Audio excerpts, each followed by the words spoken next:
गम्भीर किसिमको धार्मिक अतिवाद फैलियो जसको कारण नागरिकहरूले ज्यान गुमाए। आजसम्म नेपालमा धेरैचोटि कोसिस गरियो हिन्दू मुस्लिम हिन्दू क्रिस्चियनको बिचमा दङ्गा फैलाउन, तर हितेरी मितेरी जस्तो माछा र पानी जस्तो सम्बन्ध बनाएर बसेका हिन्दू गैर हिन्दूको बिचमा कहिले पनि द्वन्द्व भएन। तर अहिले डिप स्टेट कता कता देशी विदेशी प्रतिक्रियावादी दक्षिणपन्थीहरू सफल भए र द्वन्द्वका खेतालाहरू मौतका सौदागरहरूले अहिले आफ्नो त्यो युद्ध त्यो तनावमा त्यो द्वन्द्वमा त्यो दङ्गामा पेट्रोल पनि खनाएर कतिले त आफ्नो स्वार्थको रोटी सेकिरहेका छन्।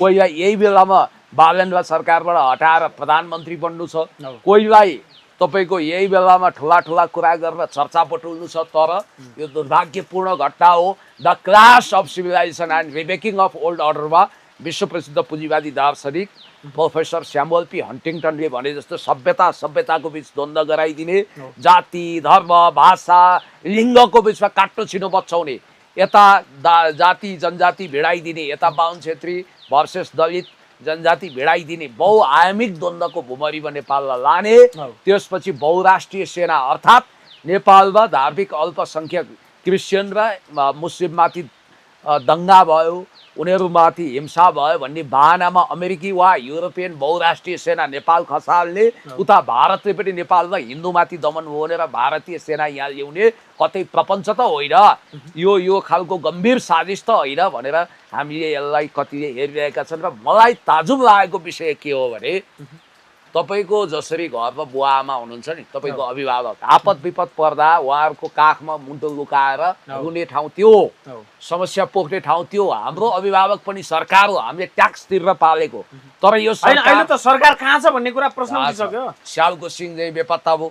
जब त्यत्रो हत्या भयो, जब त्यत्रो नरसंहार भयो, त्यत्रो आगजनी भयो भनिन्छ। कतिले त के दाबी गर्छन् भने बाहिर आएको तथ्याङ्क पो दुईजना, कतिलाई खाल्डो खनेर जिउँदै पुरियो रे, कतिलाई के गरियो, कतिको गोली लागेको छ होइन। यत्रो तपाईँको एआई जेनेरेटेड डिप फेकबाट बनाइएको भिडियो भनेर कतिले भने पनि त्यो रियल भिडियो रहेछ।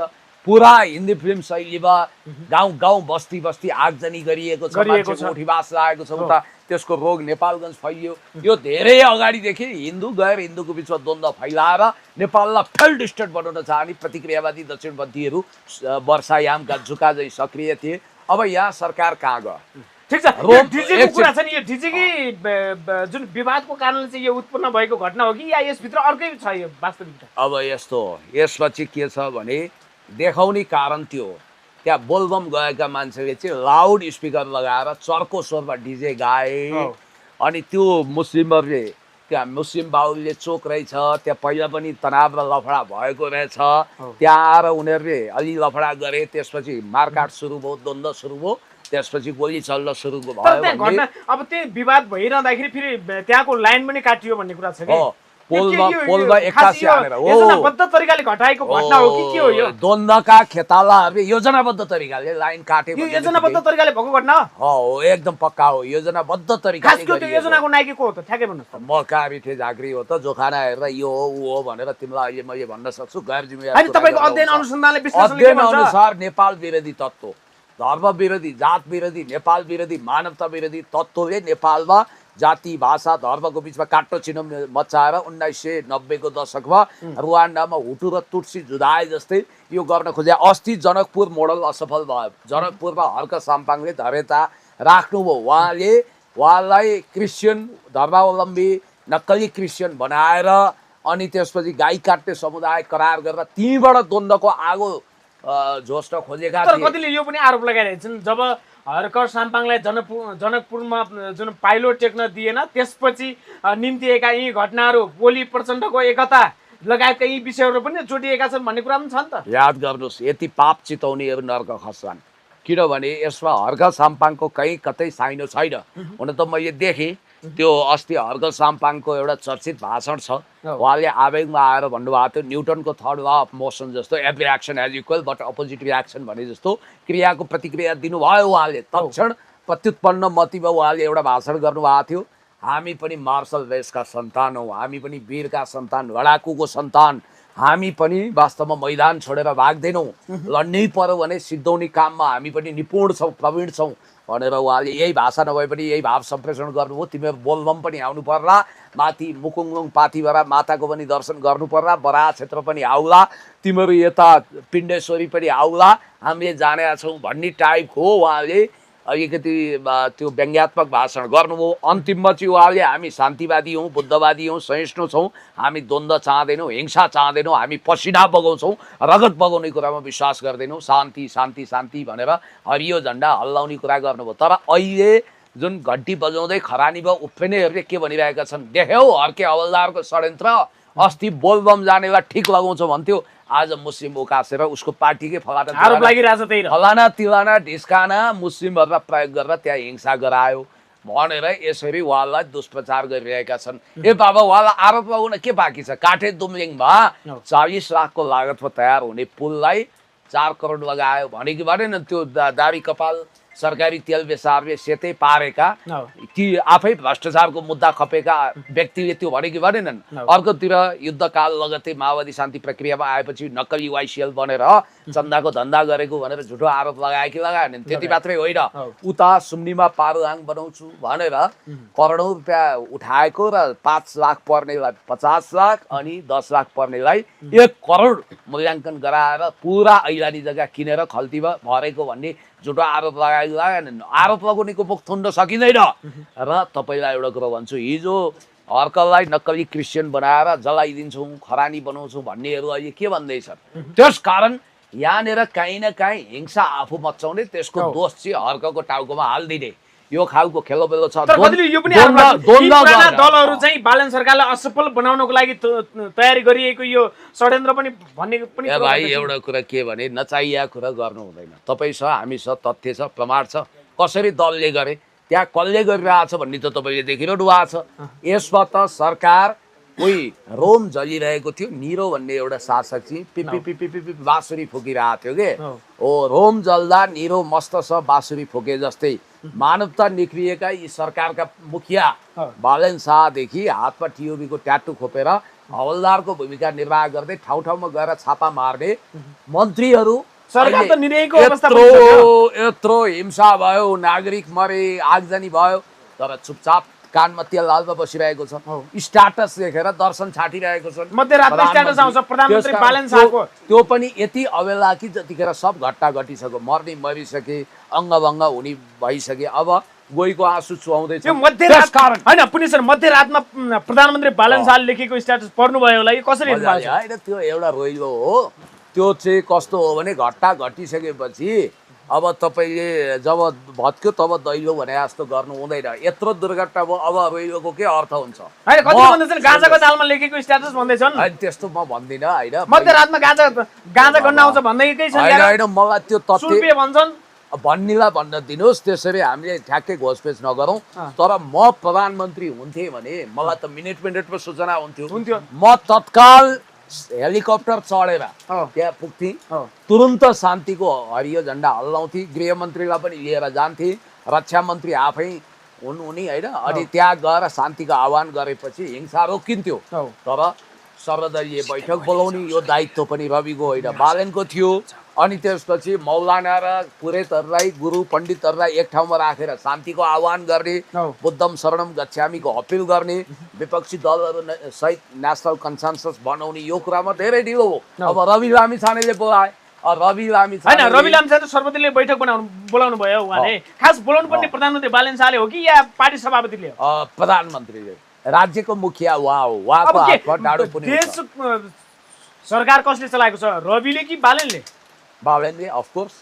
रविले त त्यो रवि अगाडि सरेका छन् होइन हो। रविले के किन यस्तो? रविले के माहौल के रवि बालन बीच पनि तिक्तता छ? धरेताले सुन्नुहोस् न यार, कि मेरो ठाउँ बसेर इन्टरभ्यू दिनुहोस्, म तपाईँलाई सोधौँला कि तपाईँ धरेताले यार सुन्नुहोस्। बालन फेल भए भन्ने मेसेज दिन हामी जिम्मेवार छौँ। बालन फेल हुँदा म छु प्रधानमन्त्री अथवा मेरो प्रतिनिधि नै प्रधानमन्त्री हुन्छ भनेर उनले सोचे। यो आयोजना गर्न लगाउने स्वर्णिम वाग्ले उनीहरूले गगनसँग छलफल गरेर यो आयोजना गरे। उनीहरू बालनलाई निचा देखाउन चाहन्छन्। अब बालन पनि त्यस्तै उनले आयोजना गर्नु पर्थ्यो, उनी त गैर जिम्मेवार भएर गइहाले। रवि लामिछानेजीले यदि यो जुन सर्वदलीय बैठक बसाउनु भयो र 7 बुँदे तय गर्नुभयो, ती ठिकै पनि छन् सैद्धान्तिक रूपमा, त्यसलाई ध्यानाकर्षण गराएर प्रधानमन्त्रीले त्यो कार्यान्वयन गराउनु भएन भने यो सर्वदलीय होइन सर्वदलीय बैठक हुनेछ। सर्वदलीय चिसा मानिसहरू बसेर कफी पिउने बैठक बाहेक केही पनि हुँदैन। जोगीहरूको अखडामा कहिले नटुक्ने गरी वेदान्ती बहस गर्नुको अर्थ पनि छैन, त्यो सार्थक हुनुपर्छ। बालन शाहले एक काम हैन, तपाईले भन्नुभयो रवि लामिछानेले आज बोलाएको यो सर्वदलीय बैठक चाहिँ सर्वदलीय बैठक बन्न सक्छ, आधारहरू के छन् तपाईले कसरी भन्न सक्नुहुन्छ? कसरी छ भने जब अर्थ न बर्थ गोविन्द गाई टाउको औषधि नाइटोबलाई हुन्छ नि, त्यतिखेरको अवस्था के हुन्छ भने तपाईले निकालेका बैठकको अर्थ हुनुपर्छ, त्यसलाई राज्यले अन गर्नुपर्छ। प्राइम मिनिस्टरले तपाईहरुको सर्वदलीय बैठक ठिक छ, म यसलाई स्वीकृत गर्छु भनेर त्यो ढङ्गले उनले स्वामित्व अपनत्व ग्रहण गर्नुपर्छ। त्यसलाई गर्छन् त गर्दैनन्, उनले त टेरेनन्। गगन थापाले राजनीतिक नैतिकता र संस्कारको कुरा गर्नुभएछ। अब संस्कार होइन, तपाईहरुलाई त भाउ नै दिनु भएको छैन हो। त्यहाँ नेकपा एमालेका अध्यक्ष जानु भएन, त्यो पनि आफैमा अर्थपूर्ण छ, महासचिवलाई पठाउनु भयो। त्यसै गरी श्रम संस्कृतिले पनि आफ्नो महासचिवलाई पठाउनु भयो, आफू जानु भएन अर्घ साम्पाङ। त्यसकारण नागढुङ्गामा त्यत्रो सुरुङ मार्ग उद्घाटन हुँदा केपी शर्मा ओलीज्यूले शिलान्यास गरे, सर्वदलीय ढङ्गले सबैलाई बोलाउनु पर्ने, त्यहाँ पनि बोलाइएन। राष्ट्रपतिले उद्घाटन गरे भए हुन्थ्यो, त्यो पनि गरिएन। त्यसकारण इदम भ्रष्टम उदम भ्रष्टम भने जस्तो अब यहाँ मैले के देखिरहेको छु भने सत्ताधारीलाई लाग्दो अब केटाकेटी आए, गोली चलाए, मट्याङ्ग्राको सत्यानाश टाइपको सोध्छ नि त। अब आए, द्वन्द गरे, हिंसा गरे, 2-4 दिनमा सेलाउँछन्, यस्तै हो। तर त्यो होइन, यसको असर दूरगामी पर्छ। किन पर्छ भने यहाँ त धार्मिक भावना भड्काइएको छ हो। त्यसकारण अब यो देशको शान्ति सुव्यवस्था खलबलाउने, यो देशलाई द्वन्द्वमा लाने, यो देशमा खेलोमेलो गर्ने देशी विदेशी प्रतिक्रियावादीहरू, मौतका सौदागरहरू अब हातमा तपाईँको। तर यतिखेर जुन सुनसरीको घटनाले जसरी 2 जना युवाहरूको मृत्यु भइसकेको छ, अन्यको के हो अब वास्तविक आउन बाँकी नै छ अझै पनि। तर यतिखेर सरकार जिम्मेवारी किन हुन सकेन? अरे जिम्मेवारी बोध हुन तपाईँ जिम्मेवार हुनु पर्यो नि। मानवीय संवेदना निख्रिएका, मानवता निख्रिएका, सत्तामा ढलिबली गर्न पल्किएकाहरूमा कसरी जिम्मेवारी लिनुपर्छ कि पर्दैन? रवि लामिछानेमा पनि मानवीय संवेदना छैन। बरु सुशासनको मामिलामा बालन शाह, तैबिसेक यिनीसँग त झन् हरामखोर टिम छ। यी त रवि भनेको बालनको विकल्प हुँदैन। मोदीले सोनी वाग्लेलाई तयार गरिरहेछ बालन हटाउने बित्तिकै। उता पश्चिमा शक्ति केन्द्र बालनको विकल्प बरु गगन बन्न सक्छन्, रविलाई ल्याउनु हुँदैन भनेर लागेको छ। यो अर्को सत्ताको खेल हो। त्यसकारण अब सर्वदलीय अब त्यो सुनसरी घटनाले गर्दा नै बालनको सुदनको राजीनामा माग्नु उचित हो त? होइन, त्यो त यो सरकार फेलियर हुने दिशामा तीव्र गतिमा गयो। तपाईलाई एउटा कुरो म के भन्छु भने सरकार छ कहाँ? सरकार भनेको अभिभावक सुदनको बालनको चर्को विरोध भइरहेको छ, राजीनामा मागिरहेका छन्, सडकमा रोइरहेका छन्। त्यो त भइहाल्छ नि। सरकारले सरकारको भूमिका निर्वाह गर्दैन भने हुँदैन। हिजो जेएनजी मुभमेन्टको क्रममा घटनाको जिम्मेवारी प्रधानमन्त्रीले लिनुपर्छ भने होइन, बालन शाहले आज उहाँ आफै प्रधानमन्त्रीको चेयरमा हुनुहुन्छ। इतिहासको संयोग पनि रविजीले भन्नुभयो पर्दैन। हिजोको जुन जेएनजी आन्दोलनको घटना के थियो र आजको जुन सुनसरीमा घटना भएको त्यो चाहिँ के हो? त्यो विषयवस्तु धेरै फरक छ, आकाश पाताल फरक छ। जिम्मेवारी लिनु पर्दैन भन्ने तरिकाले आखिर त्यहाँ सुनसरीमा पनि रगत बगेको हो, पानी बग्या होइन। त्यस कारणले नेपाली युवाले नै ज्यान गुमाएको हो। नेपाली युवाले ज्यान गुमाएको अवस्था छ। त्यसैले म तपाईँलाई के भन्छु भने अहिले जुन घटना सतहमा देखिएको छ, हेर्दाखेरि बुढी मर्यो भन्ने होइन, काल पल्कियो भन्ने टाइपको हो र यसले नेपाललाई फेल्ड स्टेटमा लान सक्छ। एकातिर राष्ट्रिय अर्थतन्त्र धाराशाही सुनसरीमा यो एउटा जुन धार्मिक युद्ध जसरी एउटा यो फैलिएको छ नि, यो युद्धलाई कसरी हेर्नु भएको छ? यो हिसाबले कतिले भन्दैछन् यो अब धार्मिक युद्ध नै नेपालमा सुरु हुँदैछ, त्यही हिसाबले यो चाहिँ स्थापना हुँदैछ, यो बढ्दैछ भनिरहेको छ। तपाईँले योलाई कसरी बुझ्नुहुन्छ? तपाईँले सुनसरीमा जुन दुर्भाग्यपूर्ण तरिकाले हिन्दू र मुस्लिमको बिचमा दङ्गा फैलियो, दङ्गा फसाद भयो, त्यहाँ अनाहकमा नागरिकहरूले ज्यान गुमाए। त्यो ज्यान गुमाउने व्यक्ति चाहे हिन्दू होस् चाहे मुस्लिम, तर ऊ नेपाली थियो, ऊ मान्छे थियो। कुनै पनि व्यक्तिको रगत बग्नु राम्रो होइन। त्यस कारणले म फेरि पनि भन्छु, बहुत दुर्भाग्यपूर्ण घटना भयो। हामी दुखी छौँ, हामी स्तब्ध छौँ। हाम्रो पैताला मुनिको जमिन भाँसिएको छ, टाउको माथिको आकाश खसे जस्तो भएको छ। हार्दिक श्रद्धाञ्जली छ, जसले कप्तानगञ्ज घट्टामा आफ्नो अमूल्य जीवन गुमाउनुभयो र जो अहिले मृत्यु र जीवनको बिचमा छटपटाइरहेका छन्, आन्द्राभूमिले छ्यालभ्याल भएर उपचार गरिरहेका छन्, तिनको पनि शीघ्र स्वास्थ्य लाभको कामना भगवान श्री पशुपतिनाथ भोले बाबा महादेवसँग प्रार्थना छ कि अब यो जसले जातीय हिंसा नरसंहार फैलाउन खोज्यो त्यसको पनि सर्वविनाश होस् र थप हिंसा पनि नहोस्, द्वन्द्व पनि नहोस्। तर कुरा चाहिँ के हो भने जुन दुर्घटना, जुन ढङ्गको गम्भीर जुन यो घटना जुन विकसित भयो नि, यो कारण के रहेछ? यो म भन्दैछु भाइ, जुन 6 खर्ब रुपियाँ नागरिकहरूले सेयर मार्केटमा गुमाए, शोधनान्तर व्यापार घाटा दिन दुगुना रात चौगुनाको दरले बढेको छ, महँगी ज्यानमारा तरिकाले अहिले 150% बढेको छ कतिपय चिजबिजमा, अनि गरिबीको रेट 25% बढ्यो, रेमिटेन्स आउन 30% कमी भयो, उद्योग धन्दा छैन, अनुदान छैन, देश कोल्याप्स भएको छ, आर्थिक रूपमा फेल्ड स्टेट हुँदैछ। अब अर्थमन्त्री रोइलो गर्छन्, हिजो पनि हामी गरिब थियौँ, आज पनि गरिब छौँ, भविष्यसम्म हामी गरिबी कबल गर्छौँ, कृपया हामीलाई लिस्ट डेभलप कन्ट्रीबाट ननिकालिदिनुहोस्, हामी गरिबै रहन चाहन्छौँ भनेर बिन्ती पत्र हाल्छन् संयुक्त राष्ट्र सङ्घीय विकास सम्बन्धी संस्था UNDP-मा। अर्कोतिर इन्टरनेसनल फाइनेन्सियल टास्क फोर्सको स्पेसल इन्भोय प्रतिनिधि नेपाल आउँछ, उसले प्रधानमन्त्री अर्थमन्त्री भेट्छ, उसले बिन्ती बिसाउँछ कृपया तपाईँहरू अब ब्ल्याकलिस्टमा पर्दै हुनुहुन्छ, सम्पत्ति शुद्धिकरण र यो सङ्गठित अपराधको मुद्दामा कठोर हुनुहोस्। उसले रवि लामिछानेहरूको मुद्दा फिर्ता लिने सङ्केत पाएपछि यो भन्यो, त्यसको भोलिपल्टै सरकारले हामी त ब्ल्याकलिस्टमै पर्ने हो भन्ने ताल्दा उसले के गरिदियो भन्दा तपाईँको सङ्गठित अपराध र सम्पत्ति शुद्धिकरणको मुद्दा फिर्ता लियो। अब अहिले हेर्नु होला, रवि लामिछाने मुख मेट्याइरहेछन्, तर इनकेस बालेन हटे भने या त क्रान्ति भएर भोलि हुनसक्छ गाउँ गाउँ बस्ती बस्तीबाट गरिब सुकुम्बासी झुरुक्कै उठेर पुण्य गौतममा सिंहदरबारमा लगेर बसाए वा राजाको शिरमा शिरपेच लगाए भने पनि आश्चर्य नमान्नुहोस्। र अर्को कुरो म तपाईँलाई भन्छु कि क्रान्तिले नयाँ कोर्स दिन्छ, स्वाभाविक प्रक्रियामा जाँदा बालेन हट्यो भने रविलाई विकल्प बनाउनु हुँदैन, किनभने रवि लामिछानेसँग झन् बालेनको विकल्प रवि हुँदैन। अब अर्को कुरो, गरिबको बस्तीमा डोजर चल्यो, रवि लामिछानेले सुरुमा के भने, आमा बालेनले देश बनाउँछ, ल डोजरै चल्यो भने छाती थाप्छु भने, उनको छाती कहाँ गयो? हामी रक्ताम्बे छाती हेर्न चाहँदैनथ्यौँ, कमसेकम छाती तेर्साएको भए अपरेटरले डोजरको चाबी उनलाई जिम्मा लगाउँथ्यो, डोजर चल्दैन्थ्यो, त्यहाँ छाती थापेनन्। अब गणेश नेपाली बिचरा छटपटाउँदै जलेर मरे, उनको बारेमा एक शब्द बोलेनन् यिनले। मानवता निक्रिया मान्छे हो नि, आफ्नो भएका अङ्गालवरीको छोरीलाई चुम्मा गर्दैनन् यिनले, अर्थात् माया गर्दैनन् भने यिनले अरूलाई माया गर्छन्। अनि अर्को कुरो यिनले के गरे भने, तपाईँको नेपालले भारतको सीमा मिचेको छ भन्ने झुटो बयान बालेनले दिँदा नीतिगत निर्देशन दिएर तपाईँ यो सच्याउनुहोस्, आम सरी भन्नुहोस्, होइन भने प्रधानमन्त्रीको पदबाट इस्तिफा राजीनामा दिनुहोस् भनेनन्। त्यसकारण रवि र बालेन एकै ड्याङका मुला हुन्, एउटै हुन्, केही फरक छैन। रविको विकल्प बालेन होइन, बरु नयाँमा खोज्ने हो भने बरु हर्क साम्पाङतिर फर्किन सकिन्छ, अथवा नेपाली काङ्ग्रेसको विश्वराज आङदम्बे जस्तो जिम्मेवार मान्छेलाई हामी स्वीकार्न सक्छौँ। अब यो जुन सुनसरीमा जसरी एउटा जुन कोलाहल मचिएको छ, जुन अब त्यहाँ सेनाले कर्फ्यू लागेको छ, सेनाले गस्ती गरिरहेको छ, हेलिकप्टरबाट ड्रोनबाट त्यहाँ चाहिँ गस्ती गरिरहेको अवस्था छ, अब सरकारले शान्ति सुव्यवस्था कसरी कायम गर्छ यो अवस्थामा?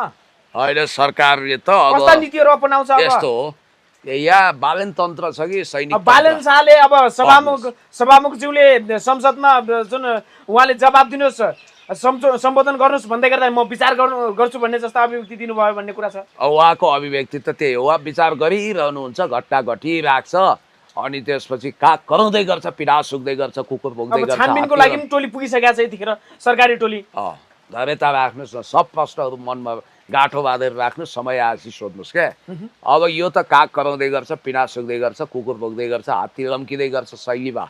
सरकार अगाडि बढ्यो, सरकारले नागरिकको जीवधनको सुरक्षामा चासो दिएर अब यो हिंसा नफैलियोस्, यो आगो नजलोस् भनेर होसियार हुनुपर्ने सरकार 48 घण्टासम्म सिरानी लगाएर सुत्यो, आफै मस्त भयो, मदमस्त भयो। अब रवि लामिछाने पनि 48 घण्टापछि दुलोबाट निस्किए, अघि उनी पनि त्योभन्दा अगाडि केही बोल्दैन थिए भनेपछि यो सरकार नागरिकप्रति बिल्कुल उदासीन छ, यो सरकार देशप्रति बिल्कुल गैर जिम्मेवार हुनाले अब या त जनताले अब आफ्नो भुल सच्याउनु पर्ने अवस्था भइसकेको छ। अर्को कुरो के भने, तपाईँले अघि भने जस्तो पार्लियामेन्टमा आएर जवाफदेही हुनुपर्छ। भाषण मात्रै गरेर हुँदैन, स्टेटमेन्ट मात्रै लेखेर हुँदैन। र गृहमन्त्री त्यत्रो हवलदार जस्तो भएर ठाउँ ठाउँमा छापा मार्न जाने। सुदन गुरुङलाई हवलदार देख्नुभयो क्या? हवलदार जस्तै भन्दैछु कि मैले देखे होइन नि भाइ, प्रतीकात्मक कुरो बुझ्दैनौ कि क्या? हवलदारले गर्नुपर्ने काम गृहमन्त्रीले गर्ने होइन भनेर पो त्यो पदलाई गरिमामय बनाउँदैछु। त्यसकारण त्यसरी छापा मार्ने त्यो काम गरिरहेकाहरू अहिले अचानक बिलाए, हराए, कहाँ गए यत्रो घट्टा घटेको छ। अब अहिले हिजोसम्म सुदन गुरुङ हाई भन्नेहरू पनि आज यो त यस्तै रहेछ भन्न थाले। त्यसकारण देशलाई अग्नि रोग, आगो रोग लाग्यो भने के थाहा छ? कतै यो रोग देशैभरि त फैलिने होइन हो। भदौ 23 र 24 मा देशलाई खरानी बनाउन चाहने सुनियोजित तत्त्वहरूले देशभरि आगो जोसे जेनजीको नाउँमा। भरे नागरिकहरूले आफ्नै ज्यानमा आगो जोसे डिप्रेसनमा गएर। गणेश नेपाली, रौतहटको एकजना विवेक हो कि के मण्डल भन्ने मान्छे, यता राउतजी, अनि यता कृतिपुर हो। अब फेरि देशमा आगो जोस्ने आतंकवादी सोच बोकेका मान्छेहरू अहिले सल्लाए। गजबको कुरा के छ भने रवि लामिछानेले त्यत्रो सर्वदलीय बैठक बोलाए, त्यसमा सीपी मैनाली, नारायण मान बिजुक्से, चित्रबहादुर केसी हटाएनन्। किन हटाएनन्? तर यो देशलाई टुक्राउनु पर्छ भनेर खेलबेल गर्ने अनरिप्रेजेन्टेटिभ नेसन्स एन्ड पिपल्स अर्गनाइजेसन UNPO-मा कथित मधेस भन्ने मध्य देश दर्ता गरेर नेपाल आमा नमान्ने, नेपाललाई गाली गर्ने, मधेस स्वतन्त्र बनाउँछु भन्नेले मधेसमै घटेको घटनाको बारेमा यिनीहरू त मुसुमुसु हाँसिरहेछन्। रवि लामिछाने यिनीहरूलाई त पर्व आए जस्तो, चाड आए जस्तो सिकेर जसरी अहिले द्वन्द्व मचेको चाहिँ रवि बालनहरूलाई भने तिहार आएको छ। त्यहाँ सहभागी सिकेर रमाइरहेका छन् यिनीहरू। देश चलेको चाहिँ यिनीहरूलाई खुसी छ। देश जलाउनेले चलाउन सक्दैनन्। अब सिके राउत त्यहाँ किन बोलाइयो? सीपी मैनाली, नारायण मान बिजुक्सेहरूलाई नडाक्ने त्यो सर्वदलीय बैठकमा सिके राउतको पार्टी न संसदमा छ न केही छ, किन बोलाइयो? हिजो पनि राष्ट्रसभाको महाधिवेशनमा बोलाइयो भनेपछि उनीहरू सिके राउतलाई कतै राष्ट्रपति बनाएर देशलाई कोल्याप्स पार्ने दिशामा त छैनन्। सिके राउतलाई रविले किन महत्त्व दिए? जसले नेपाल टुक्राउँछु भन्छ, जसले यस्तै हिंसाको कामना गर्छ। यहाँनिर कुरा रहस्यमय छ। आज उनी पनि गएका छन् सर्वदलीय बैठकमा, नपत्याए हेर्नुहोस्। त्यसैले मैले तपाईँलाई भन्न खोजेको कुरा के हो भने सरकार पुरै लम्पट भयो, गैर जिम्मेवार भयो, नागरिकबाट कट्यो, नागरिकको जीवधनको सुरक्षा गर्न सकेन, सरकार गैर जिम्मेवार भयो भने नागरिकले अब आफ्नो रक्षा आफै गर्नुपर्ने अवस्था आएको हो त। अब नागरिकहरू नि जिम्मेवार बन्नुपर्ने अवस्था आएको हो। यो देशमा सरकार छ कहाँ छ? त्यस कारणले गर्दाखेरि what is to be done? अब एउटा उसले हामी अन्त्यतिर पनि छौँ। अब माधव कुमार नेपालले जसरी अब यदि यो देशले, यो सरकारले मलाई सुरक्षा दिएन भने म त विदेशतिर हुर्किन्छु भन्ने जस्तो अभिव्यक्ति दिनुभएको छ, यसलाई कसरी दिनुभएको छ? अब पहिला पनि उहाँले भन्नुहुन्थ्यो मेरो अपमान भयो, सम्मान मिलेन, मेरो इज्जत खोइ भन्ने छ। र उहाँलाई चाहिँ यो सम्मान र इज्जतको यति चासो छ कि हुन त हरेक स्वाभिमानी मान्छेलाई हुन्छ। उहाँ अलिक बढी इमोसनल, भावुक मान्छे, कवि कलाकार हुनुपर्ने मान्छे, झुकिएर राजनीतिमा आउनुभयो होला। कम्पेरिटिभली धेरै गनाएको मान्छे पनि होइन है। मान्छे यहाँ भ्रष्टाचारमा डुङडुङ गनाए के साँच्चीकै सरकारले माधव कुमारलाई चाहिँ सुरक्षा नदिएकै कारण एउटा कुरा चाहिँ भाइ के हो भने नि, भोलि म सरकारको प्रधानमन्त्री भएँ भने मैले के बालन शाहको सबै सेक्युरिटी खोजिदिने? पूर्व प्रधानमन्त्रीको हैसियतमा त उनलाई दिनु पर्ला नि। हो, के भन्न सकिन्छ भने यदि ऊ गरिब छैन भने, यदि ऊ साँच्चै धनी छ, मध्यम वर्ग छ भने तपाईँलाई सुरक्षाकर्मी हामी दिन्छौँ। अब अहिले ग्यारेजमा गाडी थन्किया छ, अहिले मिल्छ भने तपाईँहरू सबै मिडियाकर्मी हामी वक्तालाई एक-एकवटा गाडी दिन पुग्छ कि सिंहदरबारमा त्यति गाडी कवाडीमा जाने भइसक्यो। नयाँ नयाँ गाडीमा त्यो कमिसन आउँदो रहेछ। नयाँ गाडी मगाउँदा 1 महिना 1 वर्ष 6 महिना चलाएपछि लगेर थन्काइदिँदा रहेछन्। कवाडीमा पत्रोमा जान्छ त्यो गाडी चलाउन दिए केही फरक पर्दैन। अब भन्ने के हो भने गाडी खोज्ने होइन, तपाईँलाई गाडी दिन्छौँ, तेल हाल्नुहोस्, सुरक्षाकर्मी हामी पठाइदिन्छौँ, बाँकी आफ्नो सुरक्षा आफ्नै आर्थिक सुरक्षा हामी तपाईँलाई गर्न सक्दैनौँ। उत्पन्नम छ, गरिब छ भने उसलाई राज्यले हेर्नुपर्छ, मानवता राख्नुपर्छ। तर यहाँनिर न्यूनतम मानवताको प्रोटोकल अथवा मानवीय संवेदना राखिएन, यो एउटा कुरा। दोस्रो, सिद्धान्त त माधव नेपालको कुरो गलत हो। किनभने जुन देशमा तपाईँ जन्मिनुभयो, हुर्किनुभयो, जुन देशले तपाईँलाई मन्त्री प्रधानमन्त्री बनायो, त्यो देश छोडेर जान्छु भन्नु आफैमा गलत कुरा हो। हामी राजा ज्ञानेन्द्रलाई हेर्न सक्छौँ, यत्रो आपद विपद पर्दा पनि उहाँ देश छोडेर जानु भएन। अब माधव नेपाललाई अहिले भयङ्कर असुरक्षा बोध छ। पतञ्जलि लगायत ललिता निवासको मुद्दा छ। जुनसुकै समय गिरफ्तारी हुने भएमा हुनुहुन्छ। निकट अतीतमा घर जलाइदिए। अब माधव नेपाल त्यस्तो भयानक घुस खाने मान्छे भनेर मान्छेले चिन्दैनन्। अब हुन त म जाडबक्सी चुरोट बिडी खैनी सुपारी पान गाजा भाङ केही नखाँदा पनि नक्कली जडा बनाइदिए। उहाँले अब पान सुपारी चाहिँ खानुहुन्छ कि हुन्न, अरू चिज चाहिँ उहाँले खानुहुन्न, तर होली वाइनवाला भनिदिए, आरोप लगाए। यो त कलियुग हो। झुटो कुरो पत्याउन मान्छेलाई तत्काल मन लाग्छ। अर्को कुरो के हो भने माधव नेपाललाई अब राजनीतिबाट रिटायर हुन मन लाग्यो होला। अब एउटा कुरा आदर्श छाटेर हुँदैन, मान्छेलाई बाँच्न मन हुन्छ। जब जीव ज्यान खतरामा पर्छ भने मान्छे कहाँ जाने? जहाँ सम्मान हुन्छ, सुरक्षा हुन्छ, त्यहाँ पुग्छ। उनले भने कहाँ हो त्यो विदेश भने? उत्तर कोरिया अथवा अमेरिका अथवा युरोप अथवा स्विजरल्यान्ड अथवा भारत, रुस, चीन कहाँ हो त? कहीँ होला। त्यसकारण उनले भनिरहेछन् म उनीहरूलाई बिन्ती गरेर हजुर नमस्कार भन्न जान्छु भनेर पनि भन्दै थिए होइन। बेचरा उहाँलाई बडो प्रब्लम छ। अब पतञ्जलिमा मुद्दा लगाइदिए। माधव नेपाल त्यस्तो ठुलो घुस्या होइन, परिबन्ध पर्यो। उनी सिधा साधै मान्छे हुन्, भावुक मान्छे हुन्। त्यसकारण अरूको पनि मनको कुरा त्यही हो, यहाँ असुरक्षा हो भने जाने हो भन्छन्। अब देउवालाई पनि अहिले चीनले माया गरे हुनाले हङकङले शरण दिएको छ। तर अब गर्ने के भन्ने प्रश्न रह्यो के। ल त धन्यवाद। ठिक छ, अब अन्तिममा चाहिँ उयो ओली प्रचण्डको यो गठबन्धनलाई तपाईँले कसरी लिनुहुन्छ? यो गठबन्धन वास्तवमा राजनीतिक गठबन्धन बनोस्, यो भद्रगोलमा गोल गर्ने कुरा नहोस्। र हामीले वास्तवमा भन्ने हो भने कसैप्रति पूर्वाग्रह पनि राख्नु हुँदैन। हामीले केही त्यस्तो नचाहिँदो पनि चिताउनु हुँदैन। सबैजना फुटेर होइन जुटेर जानुपर्छ, सब एकताबद्ध हुनुपर्छ, यही भन्छु। हवस्, धन्यवाद। Thank you so much.